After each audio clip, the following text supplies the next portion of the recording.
She built a brand around motherhood, adoption, and home life. Then she watched it all crumble down when the public found out that she had rehomed her adoptive son. To understand the scandal, we have to start at the beginning. Welcome to De-Influencing, the show where influence meets accountability.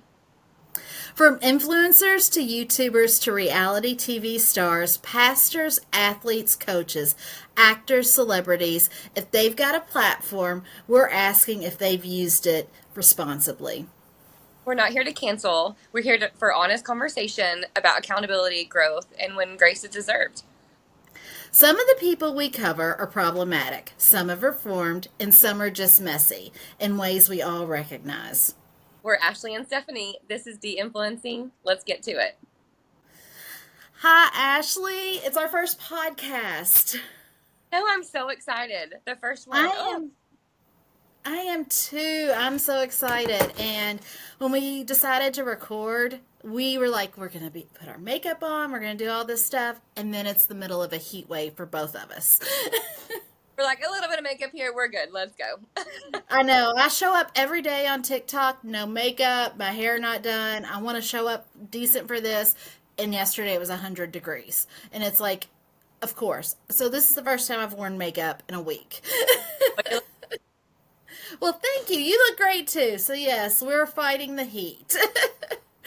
So we're here for our very first podcast. We are excited to have everybody here, and we have so many great topics for you all. We're going to start this week with Myka Stauffer. Ashley, do you know anything about Myka?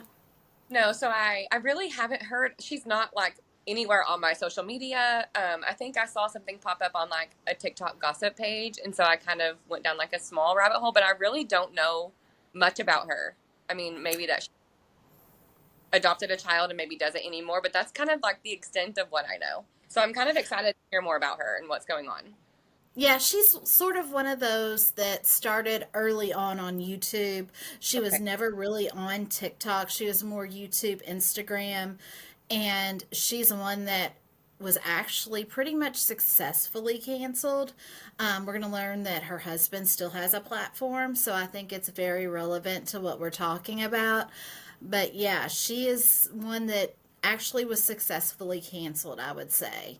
So Myka Stauffer started her YouTube channel in 2014. At the time, she was a young nurse and a young mom married to James Stauffer, who worked as an automotive engineer and later started his own car-focused YouTube channel.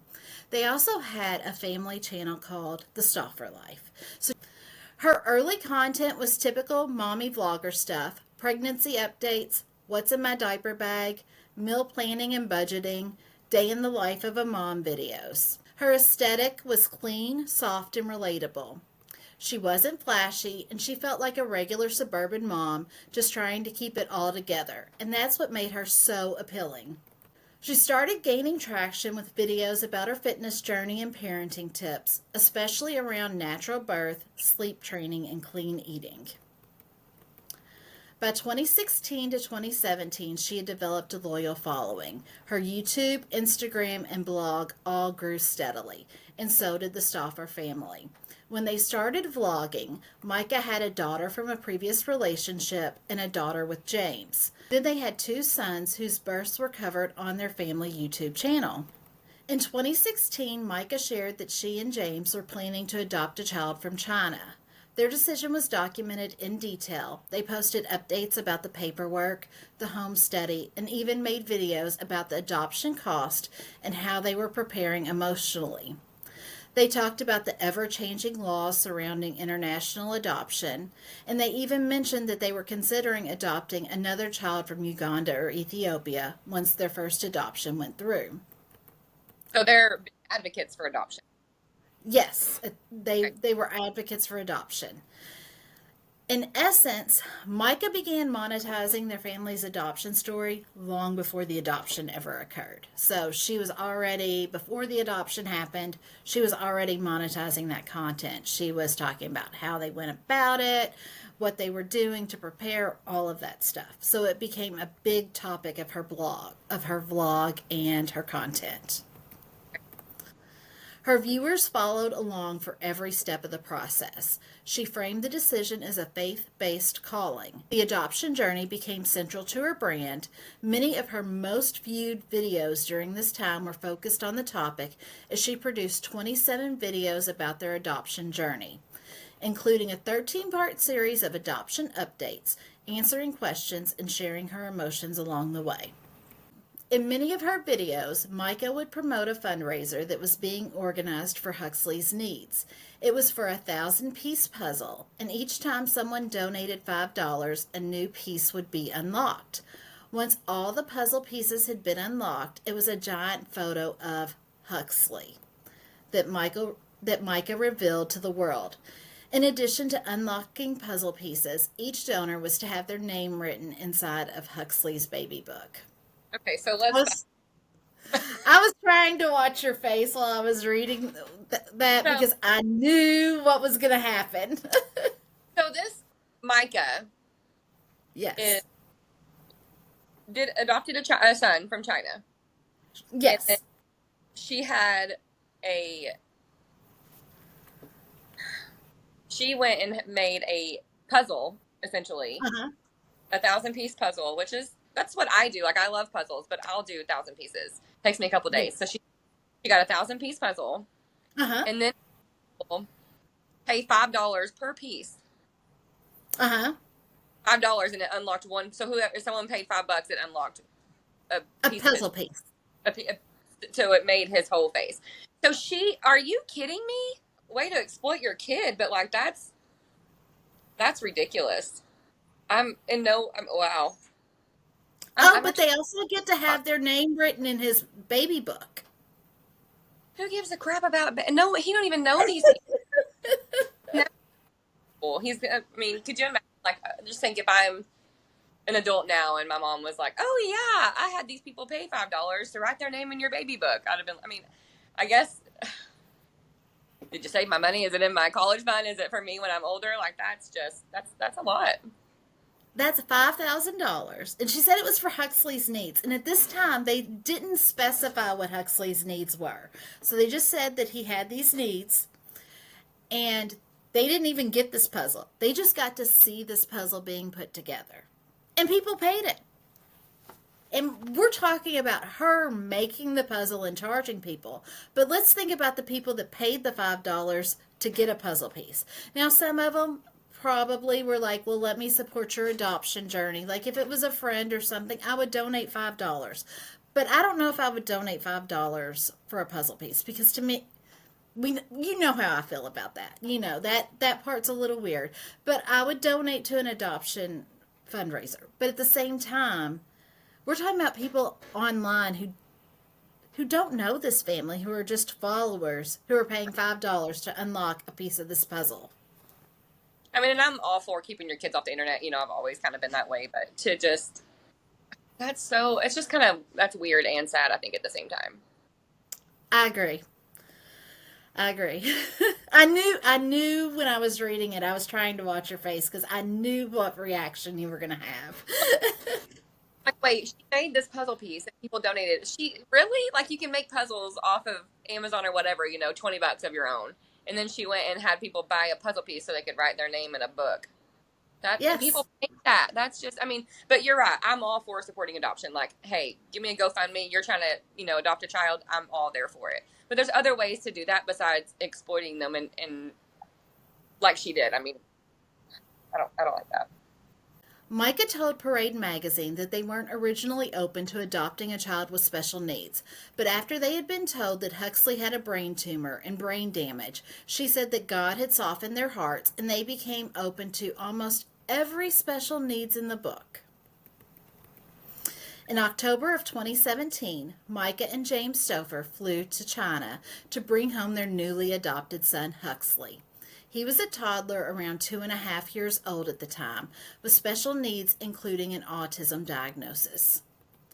Their Gotcha Day video, titled Huxley's Gotcha Day China Adoption, was emotional and heavily edited, with music, slow motion moments, and heartfelt captions. It quickly became one of her most viewed videos and one that she dedicated to all of the orphans around the world. The story was being sold in real time. A white Christian family saving a child from a hard life overseas. So they went knowing, and he has autism and he has a brain tumor as well. Uh huh. Okay, and what was the other thing? Was that the only? He had a brain tumor and somebody it said that he had had a stroke while he was in utero, and he had had a brain tumor, so he also had at this time an autism diagnosis. Okay, so they went So this and went on through with the adoption. yes, What a great thing. and That seems like such an amazing thing when you it does at it. Okay.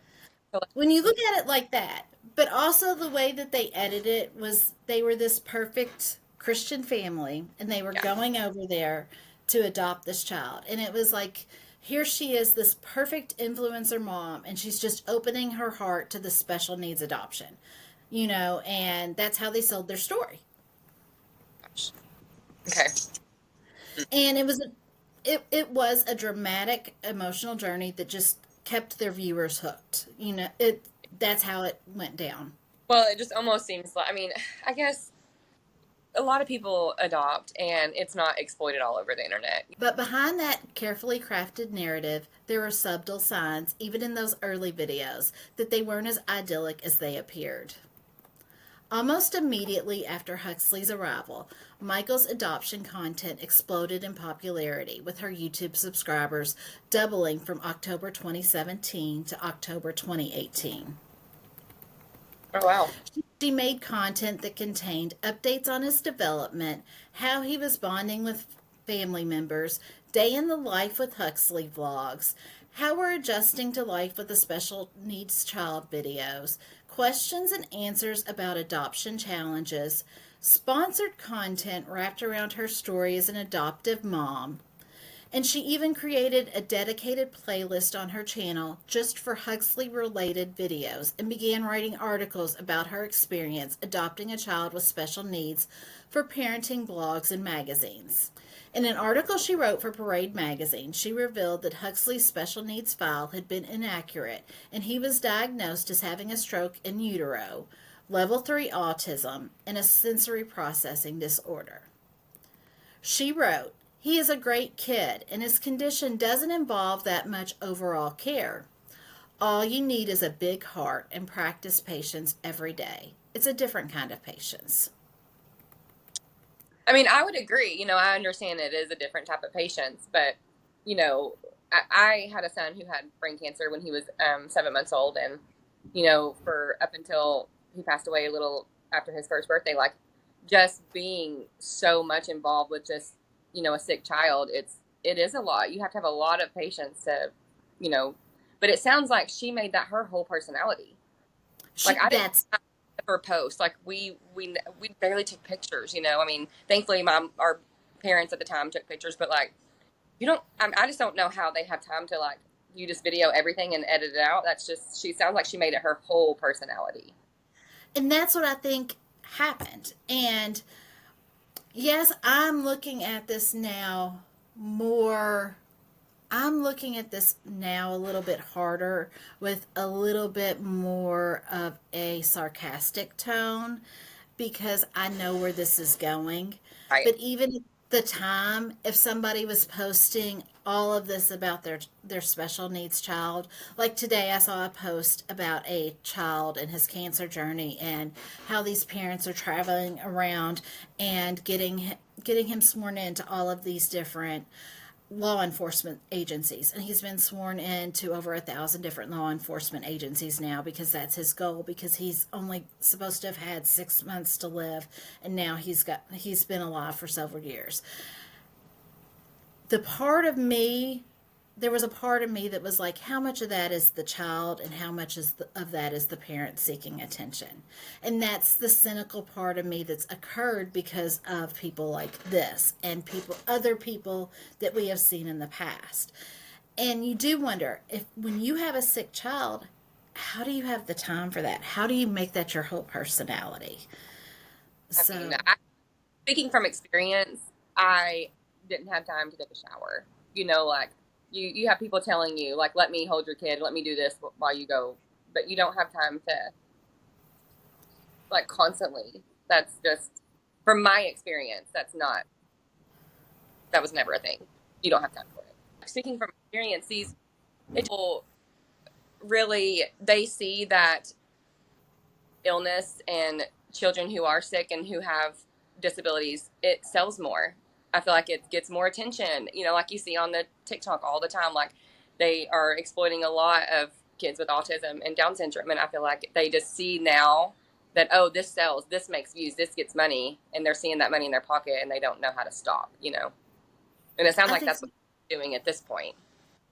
it does. It feels like the adoption story sold. And I don't know how into mommy blogs you were at the time. I will admit I had a blog years ago. It was not based around my kids. It was based around me.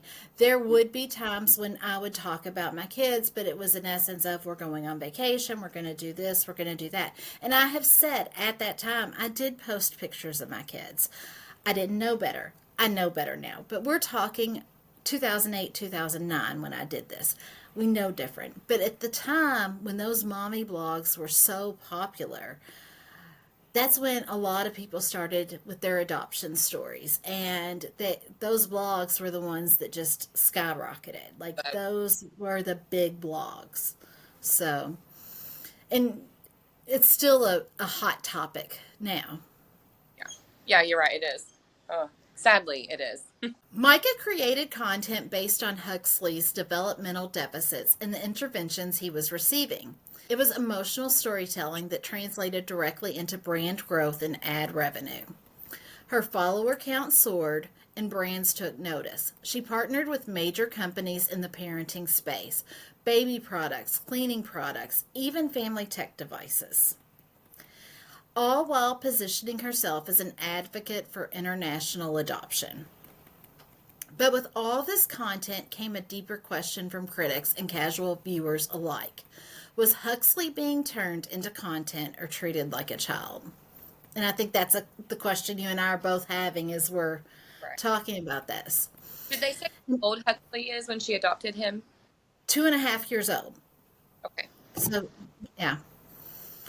In 2019, Myka posted her final update on Huxley titled Emotional China Adoption Update 2 Years Home, where she announced that he had been in applied behavioral therapy since his autism diagnosis.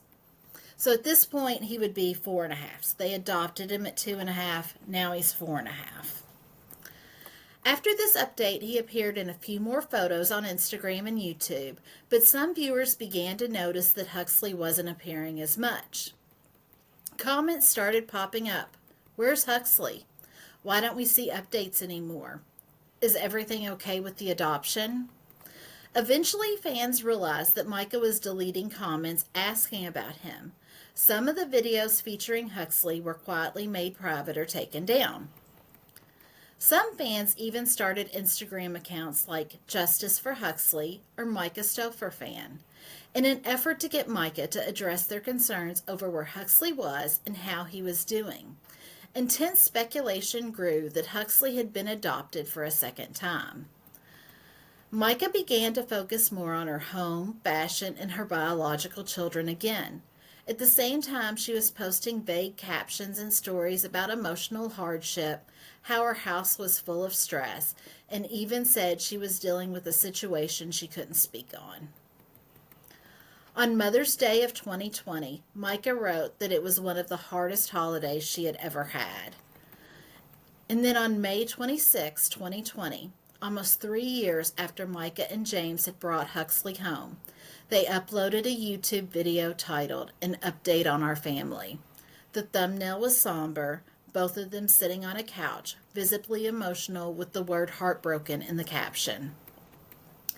In the video, James said that there had been several special needs that Huxley had that they weren't aware of until he was home in the U.S.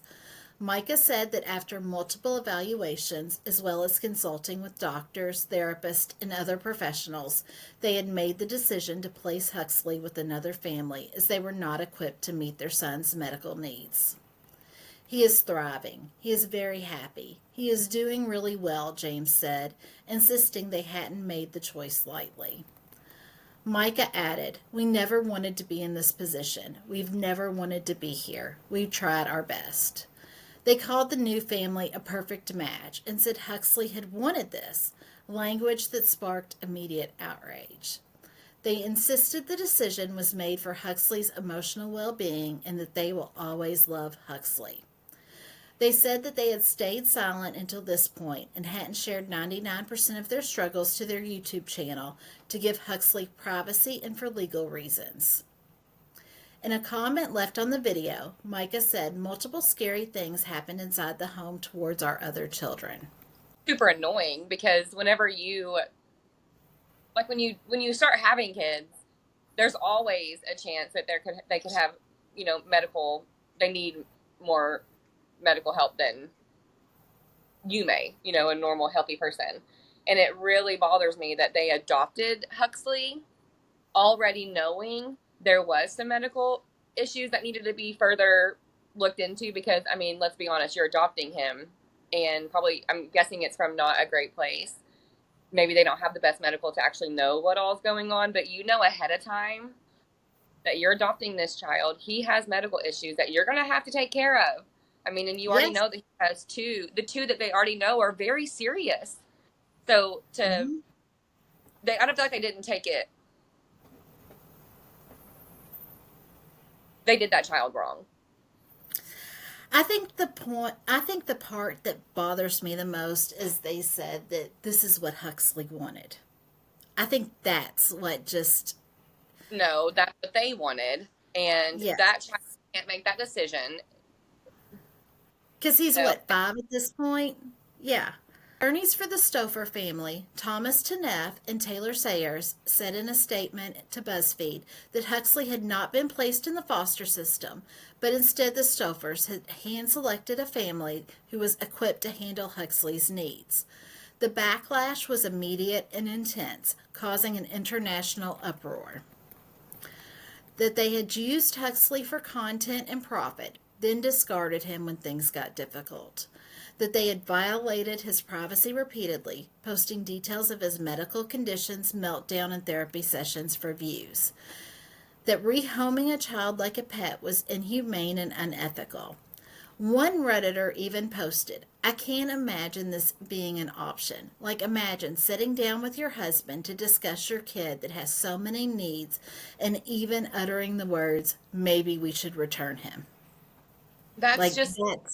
It's so sickening. It's like, it's hard to even comprehend.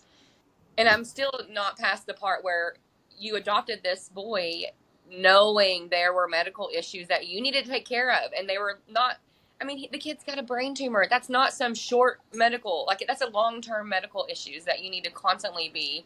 They just thought, oh, we're going to adopt this kid who, needs help. And 3 years later, they're just like, oh, well, we're done. Go back to someone. That's insane. But like she said, imagine having this conversation. Like, how do you even come about that conversation? Like, it's not even like, we got this cat's got to go. It's right. Like, which would never happen in my house, but still, like, how do you be like, we have this kid who we can't handle, we have to do something with him? Like, I just can't. We have children, you go through like the terrible 2s, the crazy 3s, you go through more like teenager things. And I couldn't imagine something like, there's other things that you could do. And maybe we don't know everything, but it sounds like she posted everything online about that child, exploited the crap out of him. And then when things got too hard, she's like, oh, well, we're done. And then take back. Like, you can't come back from that. And then now they're saying, oh, we can't say more for his privacy. Where was his privacy before?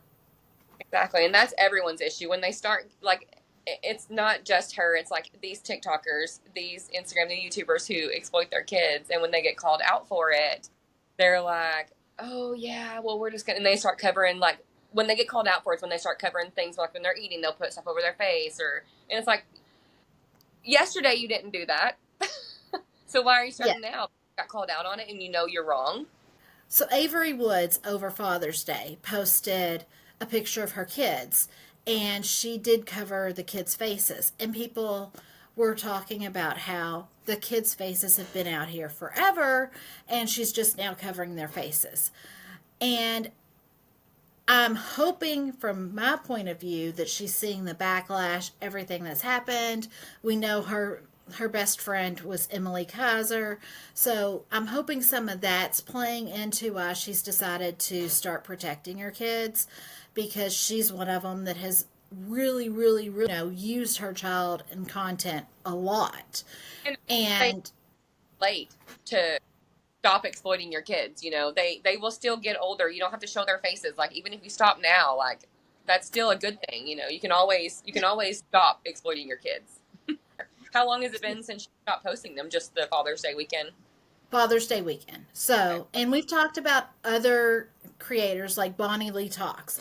Bonnie Lee said that she has quit posting her kids because of instances where she was out in public and her kids were out without her. And people recognized her kids without her even being around. And like people were asking for pictures of them and things like that. And she said that like after watching the documentary on Piper Raquel, she was like, it's just too much. And she's taken her kids off of the internet. So I'm hoping that we're starting to see some of that starting to happen. Bonnie's I'm, kids are still little, aren't they? Too. So, um, I honestly don't know the ages of her kids. well, I love that because she's pretty popular on TikTok. Like even you know now, like because they've been on since like what 2020. Even now, I'm glad that she's stopping. I think, and I actually think I saw a video of her saying that she was going to stop posting them because it was dangerous. So good Yeah. for her. Love that. I love to see someone who like opens up because the internet's so big. Even like 5 years ago, I don't think I realized the danger, how much the dangers of it is, and now I'm just like you just it opens your eyes and you see it, and it's like oh gosh. So I love that she's stepped back and not posting her kids. I'm loving that we're starting to see influencers that are taking this privacy. But this is not a situation of where they're wanting privacy for their child. They're wanting privacy for themselves. Oh right. So back to Yes. Myka. Exactly. They're Micah not. and yeah. They they're going to get a lot of crap because who does that? Nobody does that. It's just unheard of. And so Yeah. they're not, and they're trying to protect themselves and say, oh, we're just going to give him privacy and not talk about it. When really Yeah. it's, I don't want any bad press or, Yeah. publicity. So people also wanted to know if Micah and James would suffer any legal consequences for their actions. And as far as I know, they never did suffer any legal consequences. So they were able to just do this without any issues. Many felt that the fact that sponsorships, brand deals, and video monetization were involved made the whole thing feel transactional. One person even started a change.org petition requesting that YouTube remove the monetized video of Huxley from their platform. Even major news outlets like BuzzFeed, the New York Times, Insider, and People covered the story. Myka was no longer a parenting influencer. She had become a national headline. Brands quickly began to cut ties. Playtex Baby, Fabletics, Chili's, Danimals all publicly distanced themselves. Those are big, big brand deals to just be like, nope, we're done. Yeah, those were huge brand deals. Good home. Comments were disabled across her social platforms, which is also Influencer 101 when you've got something major going on. Lock the comments. Her Instagram went silent. YouTube videos were removed or made private. Freelance writer Sophie Ross, who regularly discusses influencers and their behaviors in an effort to hold them accountable, accused Myka of making Huxley's adoption her brand and said that Myka had positioned herself as the victim in her video discussing Huxley's readoption. Ross accused Myka of hiding Huxley's readoption from her followers by deleting comments regarding Huxley and only made the statement regarding him once viewers started reaching out to sponsors regarding Huxley. And it wasn't just Huxley's readoption that caused Myka and James to be criticized, it was their parenting choices too. Ex-user Haley, whose handle is @Schmaley, made a post that stated, "Hey, here's a pic of 2-year-old Huxley with his hands duct taped by his parents, Myka and Jim Stauffer, as a punishment for sucking his thumb as a coping mechanism, when their older children also sucked their thumbs and were never punished." And yes, and this post is still on X. There is pictures of him with his hands duct taped because he was sucking his thumbs. Oh my word! What a terrible person. That's just that's almost like never mind. That has to be a form of abuse. Like, there's other ways to do things than that. Child can't get out of duct tape on their hands. Like, adults. No, that's just sick. She posted that? Like, that's something that Myka posted and someone just screen grabbed it or something? Yeah. Why would anyone think that? Hey. And this was called out by a few. It's like influencers now where you've got the few people out here calling them out, but then you've got the majority of their followers who are like making excuses for them. At the time, some of their parenting choices were being called out, but you still had all these followers out here who just believed they could do no wrong. So it was one of those things that just flew under the radar. They've just been flying by for a couple years with really out any consequences of low-key abusing their child and then giving him up for adoption because they can't handle it. I would not be friends with Myka. Ever. Which sounds awful. James also came under fire, especially as his car YouTube channel stayed active and seemingly unaffected, posting regular videos while the internet was still demanding answers. So he just went on with his YouTube channel like nothing happened. The family offered no further updates about Huxley, citing legal reasons, but for many people it was too late. The damage was done. After the May 2020 backlash, Myka essentially disappeared from social media. On June 24th, 2020, she posted a statement to Instagram, and I sent you that statement. Can you read that for us? Do you mind? So she says, "I want to first off apologize for the uproar and take full responsibility for all the hurt that I have caused. This decision has caused so many people heartbreak, and I am sorry for letting down so many women who looked up to me as a mother. I'm sorry for the confusion and pain I have caused, and I am sorry for not being able to tell more of my story from the beginning. I could have never anticipated the incidents which occurred on a private level to ever have happened. And I was trying my best to navigate the hardest thing I have ever been through." I'm like rolling my eyes. I'm just like, that's BS. "I apologize for being so naive when I started the adoption process. I was not selective or fully equipped or prepared. I received one day of watching at home online video training and getting my Hague adoption certificate, which was required by my accredited adoption agency. For me, I needed more training. I can't say I wish this never happened because I'm still glad Huxley is here and getting all of the help he needs. I also know that even though he is happier in his new home and doing better, that he still experienced trauma. I wanted to help so bad, and I was willing to bring home any child that needed me. For this, I was naive, foolish, and arrogant. I wish so bad I would have been more prepared and done more. I wish the decision to disrupt never had to be made. Adoption." It just makes me mad reading this. I'm just like, is she really trying to gaslight everybody? Yeah. Adoption special needs are amazing, and I have a ton of respect for every adoptee, adoption parent, and special needs parent. I look up to you in a million ways, and I am sorry for hurting the community in any way. Lastly, to debunk a couple complete rumors. What does that even mean? Lastly, to debunk a couple complete rumors. We did not adopt a child to gain wealth. While we did receive a small portion of money from videos featuring Huxley and his journey, every penny and much more went back into his care. Getting Huxley the care and services he needed was very expensive, and we made sure he got every service and resource we could possibly find. Secondly, we are not under any type of investigation. Bet she's happy about that. Let me just throw that in there.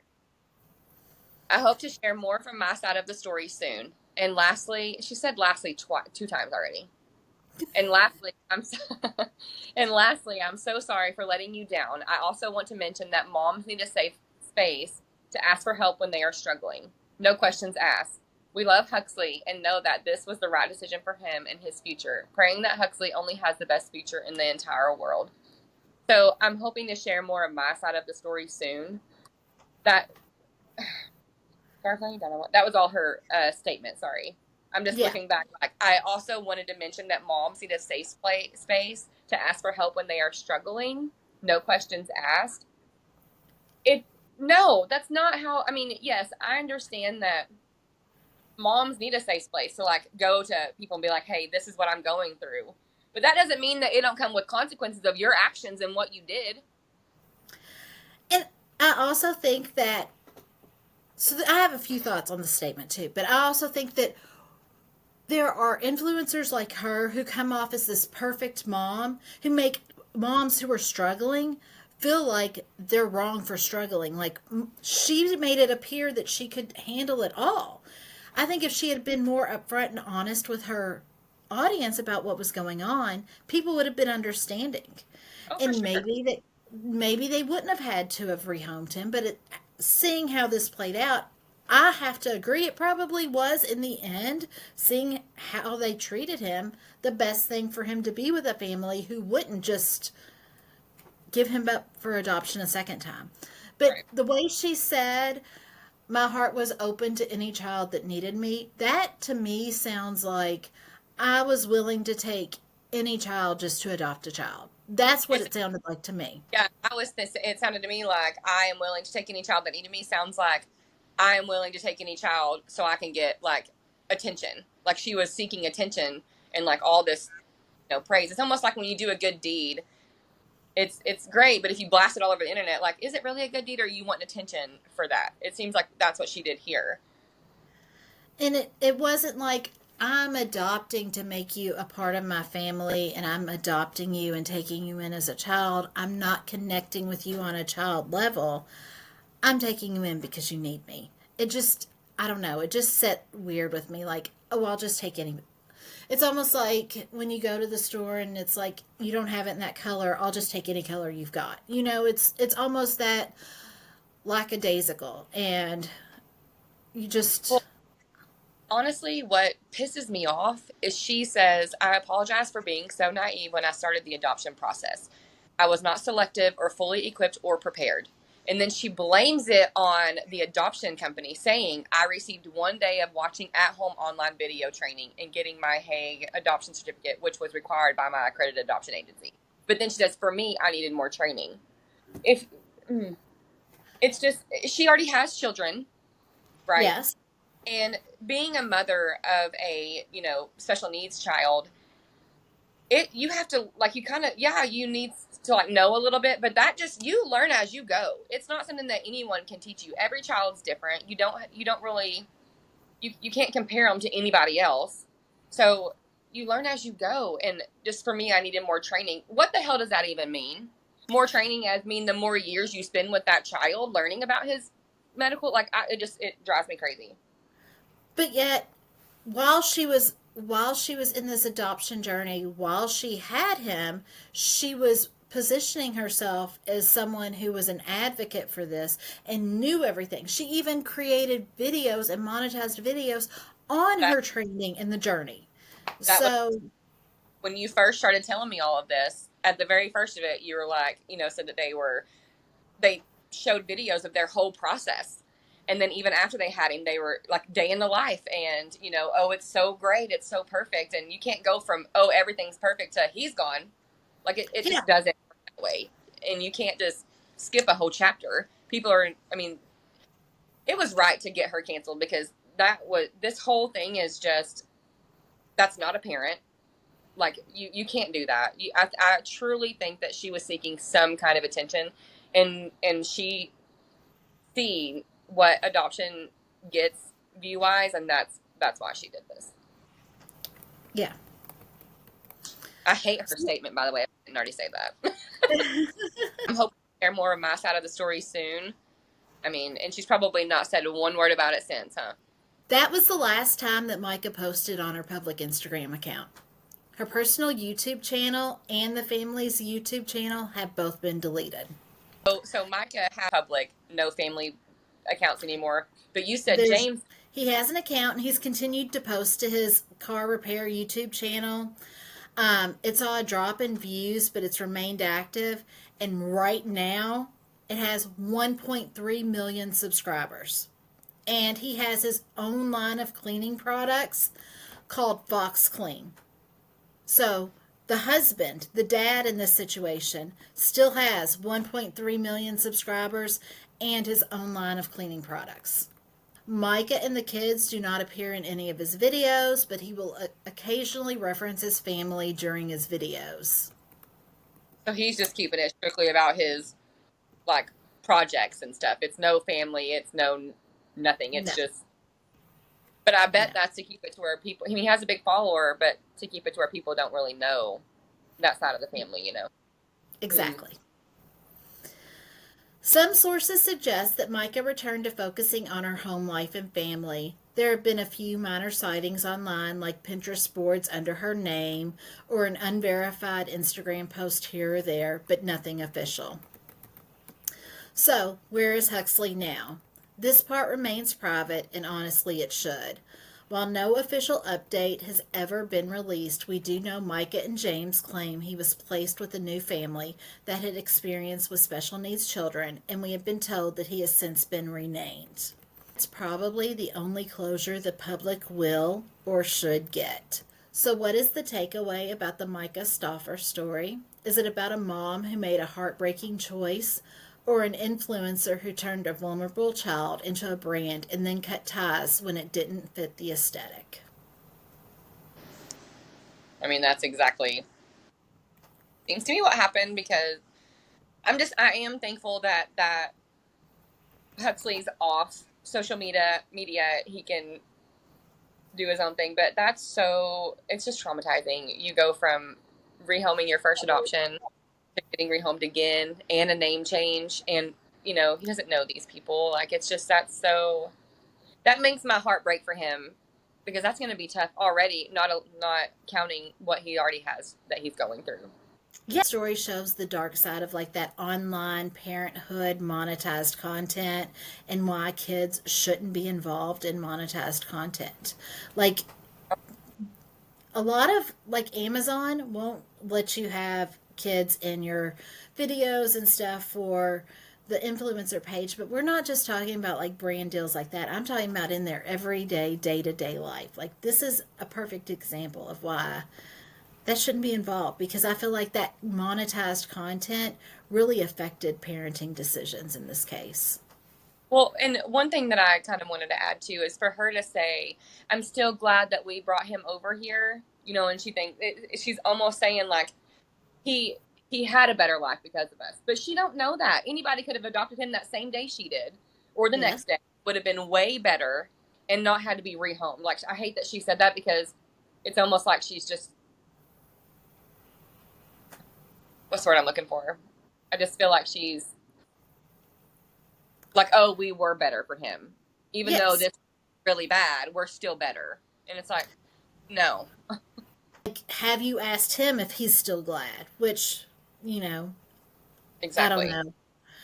There is an HBO documentary that has come out recently about them. I haven't watched it. I'm gonna have to watch it, but they they talk about them. They haven't.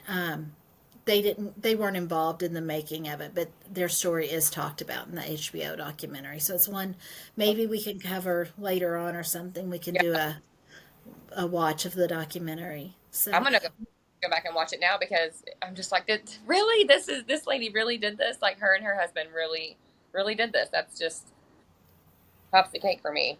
Mm. Well, we did it. We got through our first episode. I know. I'm so excited. I am. What do you have for us for our next episode? So we're going to be talking about John Paul Miller, Oh, the Solid Rock in, is it Myrtle Beach, South Carolina? I I have think gone so. rabbit hole with him. I'm looking forward to hearing all about it. See you all on our next episode. All of our sources will be in our show notes. We will also put our socials in the show notes so that you all can follow along with us. And make sure to subscribe to us so that you can get us right there in your feed. Yeah, All we're right. so excited about this. Thanks for watching. Thank you. We'll see you soon.